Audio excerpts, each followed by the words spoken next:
ప్రభువునందు అత్యంత ప్రియులైనటువంటి సహోదరి సహోదరులకు ప్రభునామన మా యొక్క శుభాభివందనాలు తెలియజేస్తున్నాం.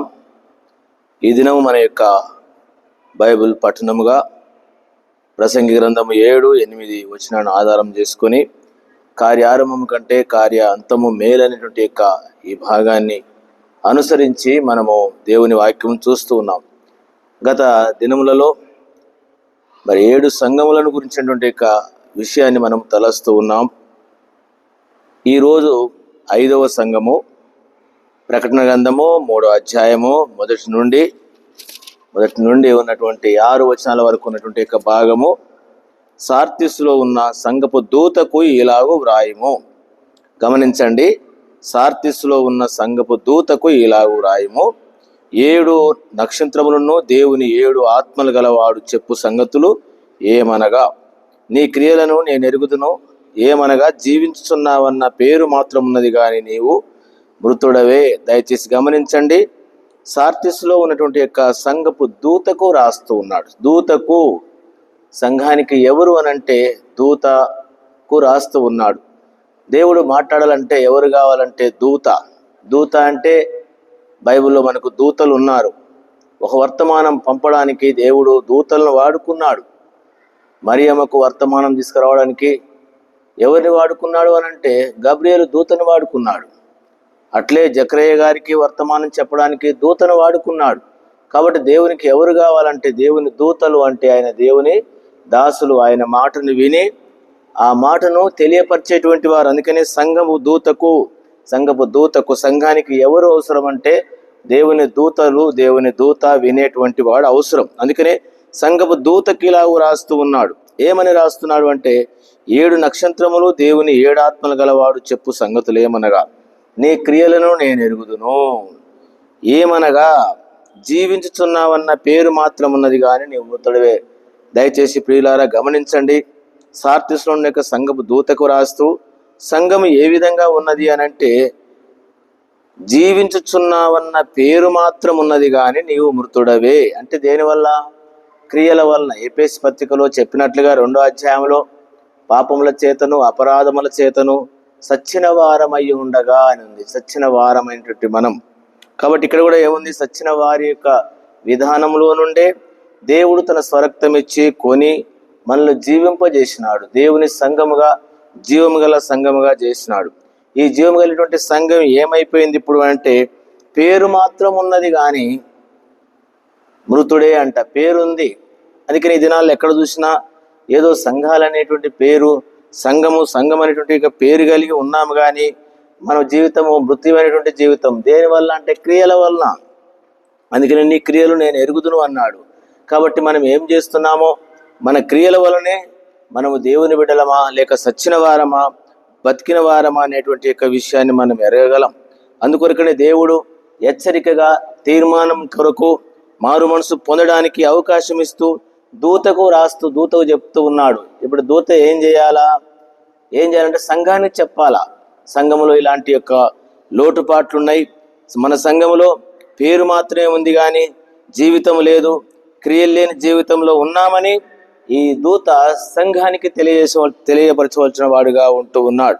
అందుకొరకనే నీ క్రియలు నేను ఎరుగుదును, జీవించుతున్నామన్న పేరుందంట. ఈ రోజుల్లో క్రైస్తవులకు ఏముందంటే పేరుంది, నేను క్రైస్తవుని అని.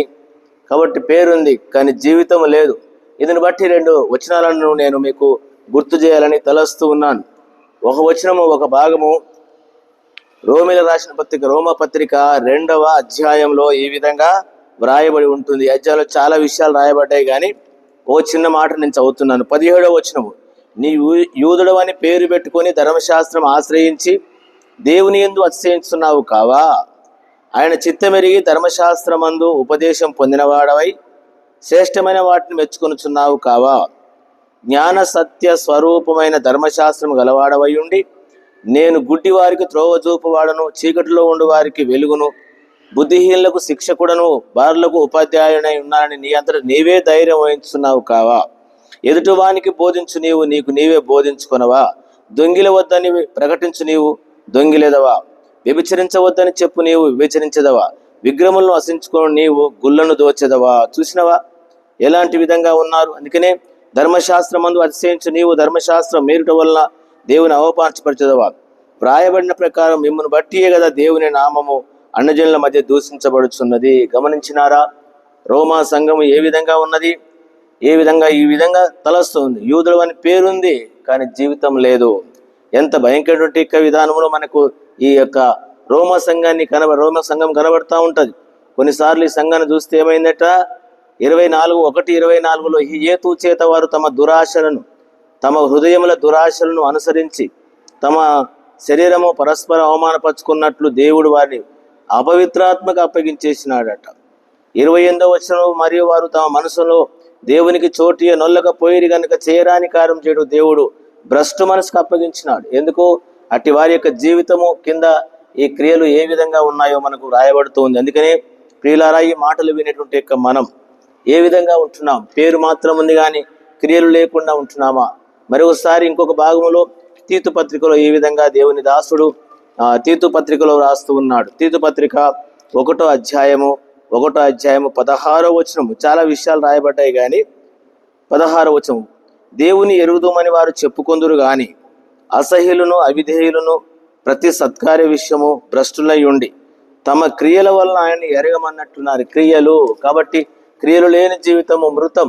అందుకనే సార్తిస్లో ఉన్న సంఘము ఏ విధంగా ఉందంటే, పైకి పేరు మాత్రం ఉన్నది కానీ మృతుడవే.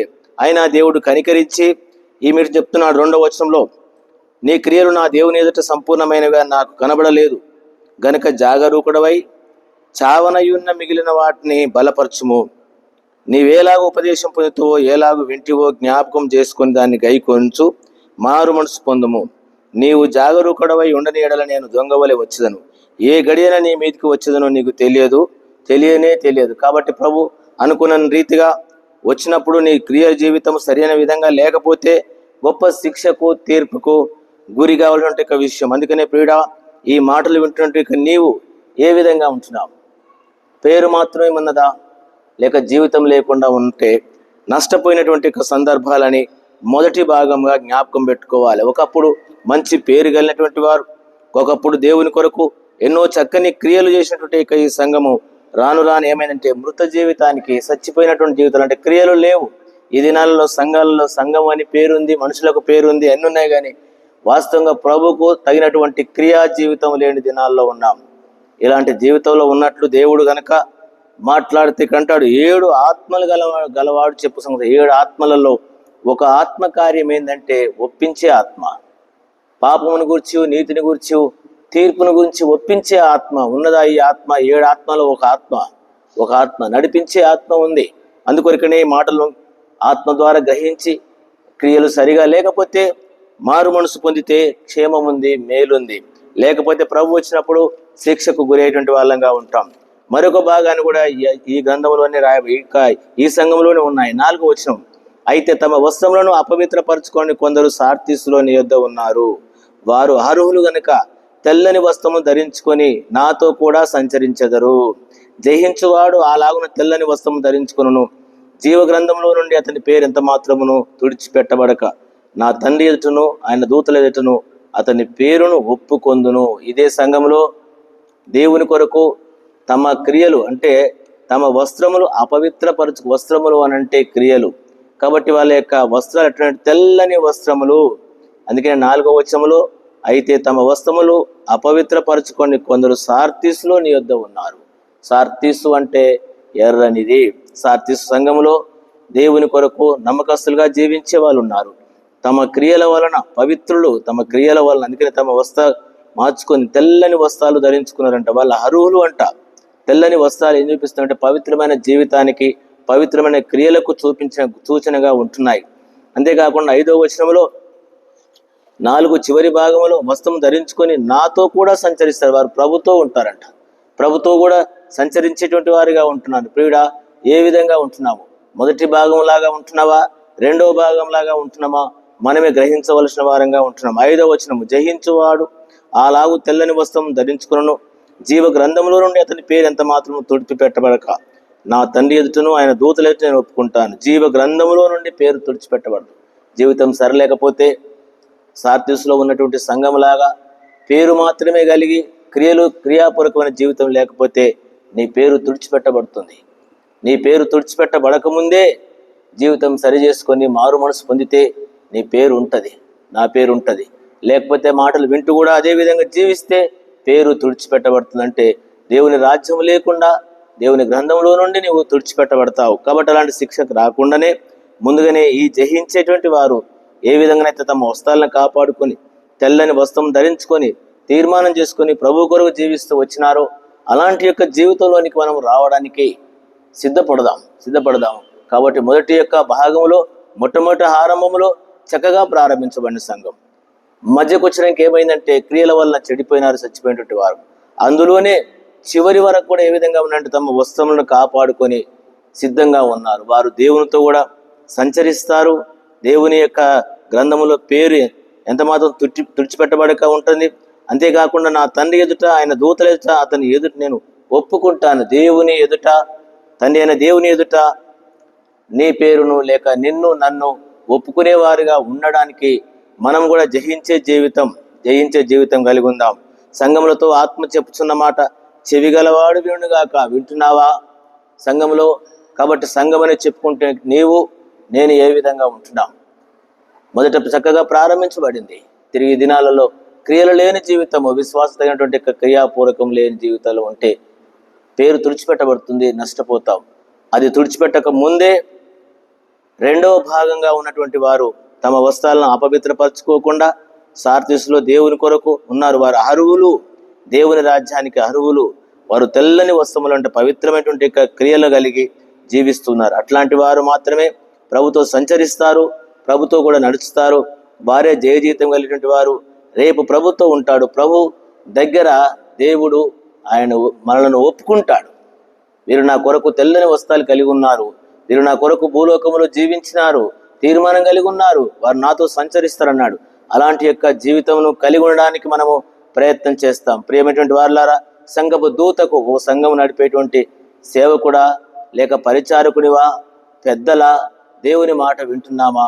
ఏ విధంగా ఉంటున్నాం? లేకపోతే మొదటిగా దూతకు చెప్పినట్టు దూతకు రాస్తున్నాడు. ఈ రోజుల్లో సంఘాలు నడిపించేటువంటి నాయకులారా, సంఘాన్ని కాపాడేవారులారా సరైన విధంగా లేకపోతే గొప్ప శిక్ష, తీర్పు సేవకులముగా మనకు లేక పరిచారకులుగా మనకు. సంఘాన్ని నడుపుతున్నావు, నా సంఘము నాది అని ఆ సంఘంలో ఉండేటువంటి నీవు నేను కూడా ఈ లెక్క అప్పగించాలి. అందుకొరకనే సంఘపు దూతకే రాస్తూ ఉన్నటువంటి విషయం. ఆ విధానం కలిగి మనం కూడా ఒక మంచి తీర్మానంతో ఈ చివరి సమయాలు ఉన్నటువంటి ప్రజలలాగా మనం జీవిస్తాం. కార్యారంభం కంటే కార్యాంతము ముఖ్యం. ఆ విధంగా లేకపోతే ఈరోజు మారు మనసు పొందడానికి అవకాశం ఇచ్చినాడు. ఆ సమయాన్ని మనం సద్వినియోగపరుచుకుందాం, ప్రభు కొరకు జీవిస్తాం. ఆ రీతిగా ప్రభు మనకు సహాయపడును గాక. ప్రార్థన చేస్తాం. ప్రియమైన తండ్రి, మానవ అందుబాటుల ద్వారా తెలియజేసిన మా మాటలు విని మేలు పొందడానికి నీ కృప చూపి సహాయపడమని వందనాలు చెల్లిస్తూ యేసునామమున ప్రార్థన చేడుకుంటున్నాను తండ్రి. ఆమేన్. మన తండ్రి దేవుని యొక్క ప్రేమ, మన ప్రభువైన యేసుక్రీస్తు వారి కృప, పరిశుద్ధాత్మిక సహవాసం చేయడం మనకు తను ప్రేమించే వారికి ఇప్పుడు ఎల్లప్పుడు సదాకాలం మనందరికి తోడై ఉండును గాక. Amen. Amen. Praise the lord. ప్రభునందు మీ అందరికీ వందనాలు.